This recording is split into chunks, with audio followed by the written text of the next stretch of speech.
Hello, my name is Laura, and I'm a 31-year-old woman. I come from a family that didn't have a lot of money. We had enough to get by, but luxuries and extra outings were out of our reach. Because of this, I was determined to work hard to improve my situation. Growing up, I didn't have much time for friendships because my focus was on my studies and later on my jobs. This dedication eventually paid off when I earned a scholarship to a prestigious college. It was there that I met Bruce, who would later become my husband. We quickly became part of the same circle of friends and started dating. After 3 years together, we got married. Despite the normal highs and lows of a relationship, nothing seemed to threaten our bond.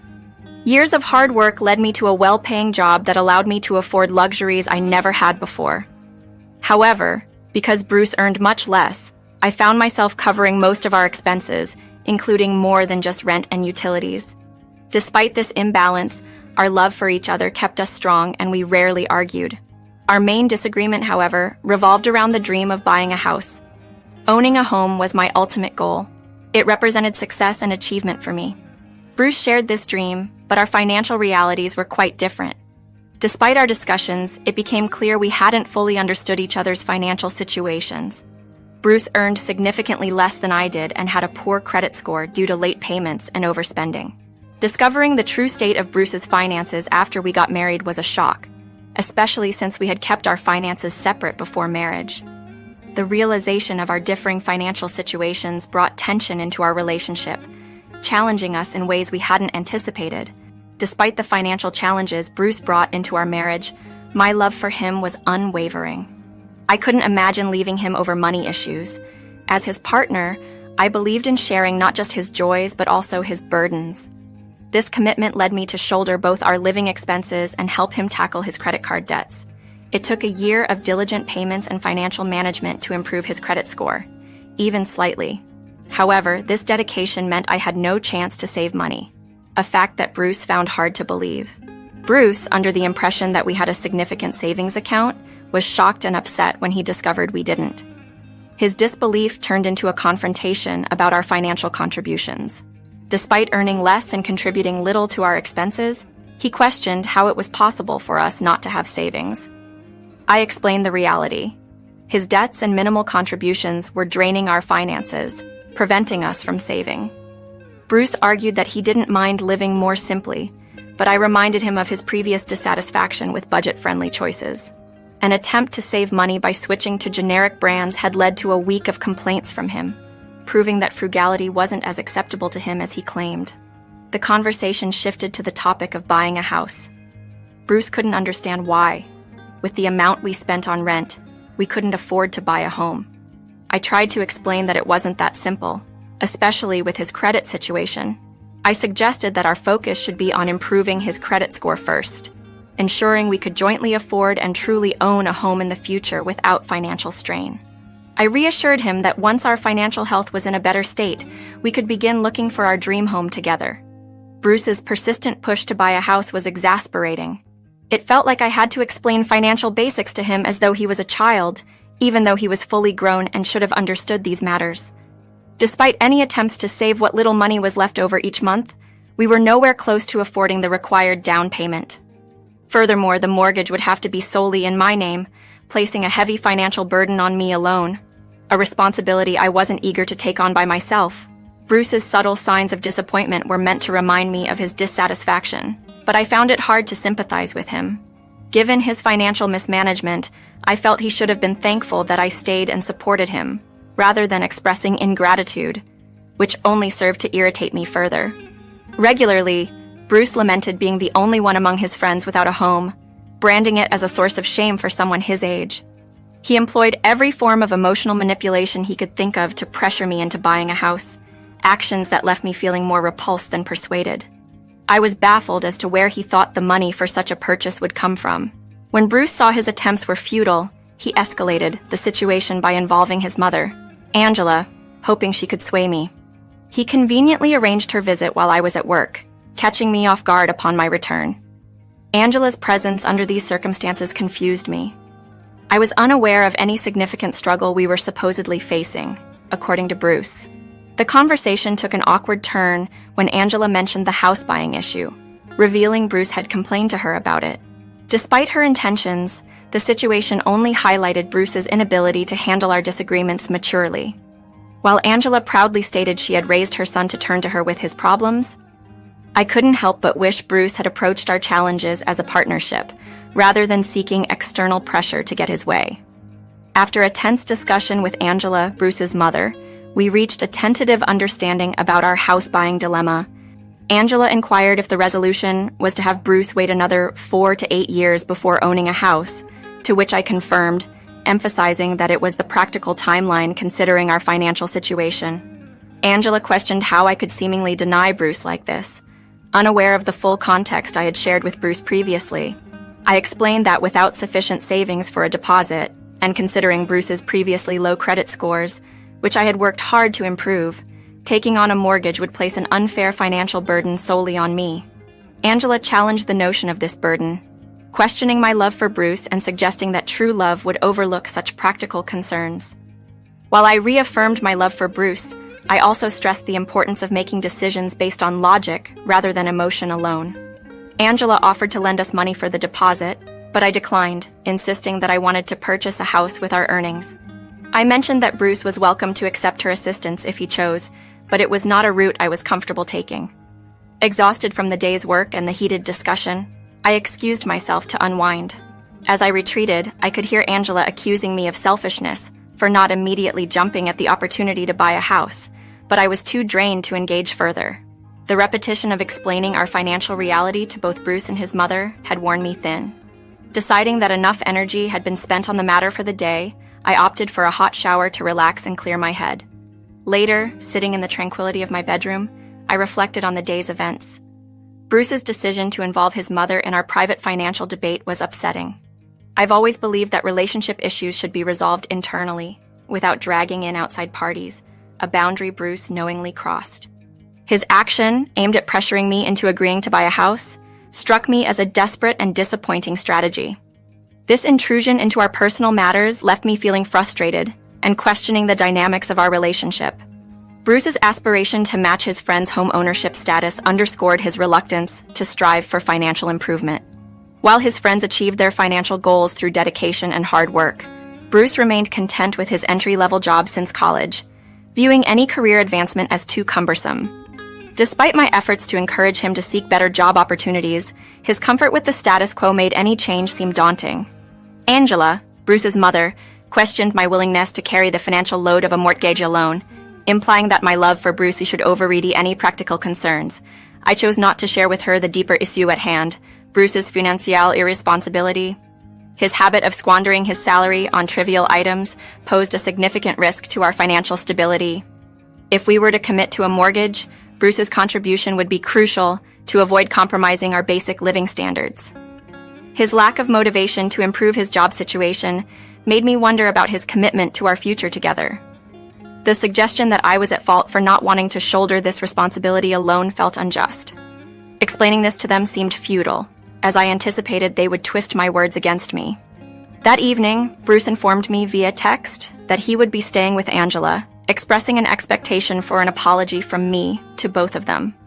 I stood firm in my conviction that I owed no apology, feeling that it was they who should apologize for putting me in such a difficult position and casting me as the antagonist in the situation. Feeling overwhelmed, I invited my best friend Judy over for support. I needed reassurance that my feelings and decisions were valid amidst the pressure from Bruce and Angela. Sharing the ordeal with Judy, I expressed my bafflement at their united front against me, seeking solace and understanding in a friend who could confirm I wasn't losing my grip on reality. Feeling like I was in the wrong for not having to their demands made me question myself until Judy reassured me that my logic was solid. If Bruce had been patient enough to wait a year, allowing us to save adequately, we wouldn't be in this predicament. Reflecting on our relationship, I realized Bruce's impatience and his tendency to throw tantrums if he didn't get his way had always been an issue. Early on, I tried addressing it, but it seemed my efforts were in vain as I gradually learned to just cope with his behavior. However, the current situation, his demand for a house, was beyond what I could simply accommodate. When Bruce didn't get his way, he'd sulk until I orchestrated some elaborate gesture to appease him, or he'd somehow manage to get what he wanted, likely with Angela's help. Judy speculated that Angela might attempt something drastic to secure the house for Bruce, despite already having her own mortgage. This possibility hadn't crossed my mind, but Judy's insights urged me to consider all angles and prepare for any manipulative tactics they might employ.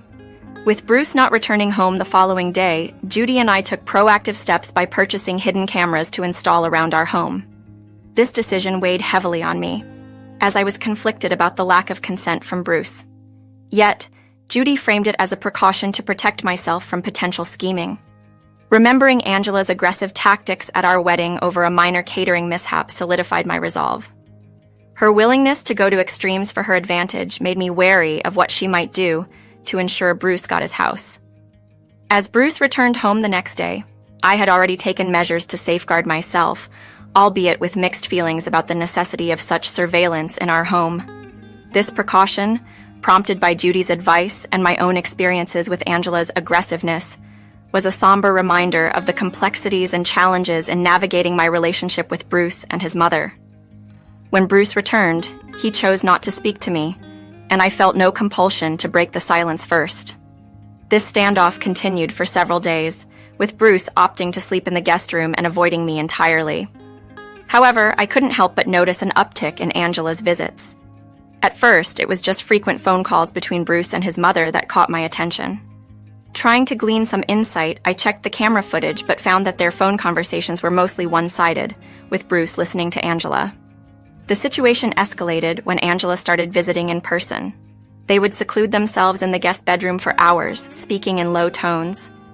Curiosity led me to review the camera footage from these visits, where I discovered their conversations were often filled with disparaging remarks about me. Hearing Bruce speak so negatively was painful and made me realize that our relationship was not what I had hoped it would be. A particular conversation between them stood out to me and confirmed my worst fears. They hadn't approached me for reconciliation because Angela advised Bruce against it, suggesting it would give me too much leverage. Bruce expressed his discomfort with the estrangement, lamenting that the relationship had deteriorated. Angela shared her similar past experience with her husband and hinted at having resorted to manipulation to get her way. She promised to employ the same tactics to help Bruce acquire the house he desired, asking for his compliance with her plan. This revelation was alarming. The prospect of Angela plotting something deceitful was precisely what I had feared. It was clear that they were planning to manipulate the situation to their advantage, disregarding how it would affect me. The confirmation of their scheming through the camera footage was a turning point, solidifying my decision to leave a relationship that had become so toxic and manipulative. Despite discovering the unsettling plot through the recordings, I was initially left in the dark about the specifics of Angela's plan. Just like Bruce, I had to patiently wait for her scheme to unfold. Engulfed in work the following day, I had no opportunity to keep an eye on the happenings at home. By the time I returned, drained from the day's toil, Bruce's unexpectedly cheerful demeanor caught me off guard. His sudden affection sparked my curiosity, reminding me that Angela's plan must have come to fruition. Escaping under the pretext of needing to freshen up, I rushed to our room to check the recordings. My fears were confirmed. Angela had manipulated documents to secure a house in Bruce's favor, deceitfully involving my bank accounts and taking out a mortgage under my name. This betrayal, risking my financial stability and credit, ignited a fury within me. Yet the late hour meant I had to wait until morning to take action. First thing the next day, I sought legal counsel, taking Judy along for support. We initiated legal proceedings against the forgery, ensuring all necessary steps were meticulously followed. Upon my return, I found Bruce still basking in his oblivious joy, with Angela radiating triumph. Their casual inquiry about my day off work was met with the harsh truth of their actions. Confronting them with the revelation of the forged documents in my name, I watched as their smugness faltered. Bruce's naive excitement over the house, blind to the legal and ethical ramifications of their actions, was appalling.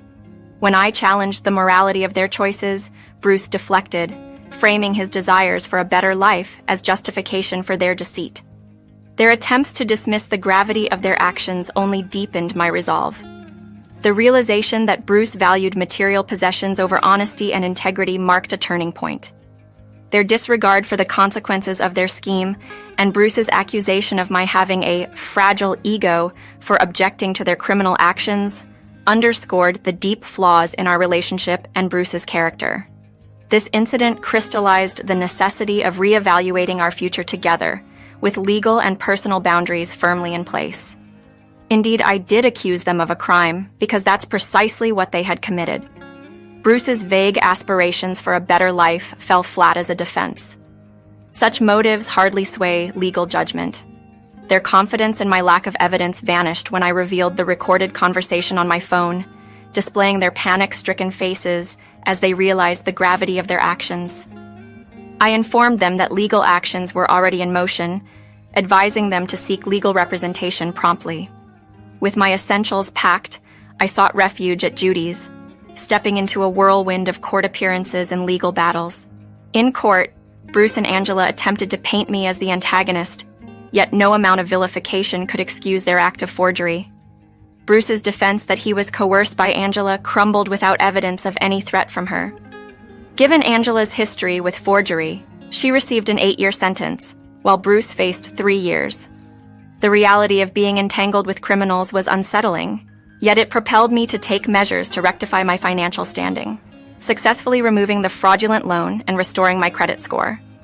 Breaking away from my lease, I moved in with Judy, embarking on a journey to rebuild my life from the ground up.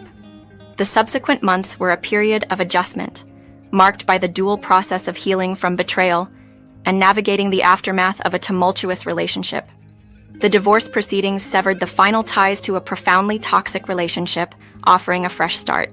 Reflecting on the ordeal, I harbored a hope that the sentences would serve as a catalyst for Bruce and Angela to introspect and amend their ways. The end of the relationship, while painful, ushered in a phase of self-discovery and growth. Grateful for the support of friends like Judy, I am now navigating the path to recovery, embracing the lessons learned and the promise of brighter days ahead. Thank you for lending an ear to my story.